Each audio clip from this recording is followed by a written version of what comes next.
Hi viewers, April மாதம் வெளியாக போற திரைப்படங்கள் என்னென்னு சொல்லி இந்த வீடியோல பார்க்க போறோம்.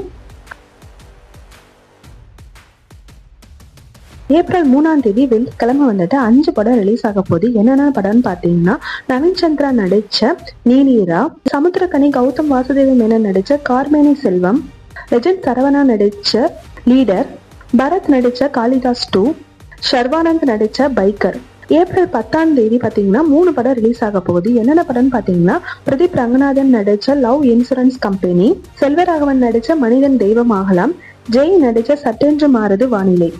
ஏப்ரல் 23ஆம் தேதி மோகன்லால் அப்புறம் மம்முட்டி நடிச்ச பேட்ரியார் படம் வந்துட்டு ரிலீஸ் ஆக போகுது. ஏப்ரல் 30ஆம் தேதி பார்த்தீங்கன்னா 2 படம் ரிலீஸ் ஆக போகுது. என்னென்ன படம்னு பார்த்தீங்கன்னா, ராம் சரண் நடிச்ச பெட்டி, தனுஷ் நடிச்ச கரை. இந்த படங்கள்ல எந்த படத்துக்காக நீங்க ஈகரா வெயிட் பண்ணிட்டு இருக்கீங்கன்றத கமெண்ட்ல சொல்லுங்க. தேங்க்ஸ் ஃபார் வாட்சிங்.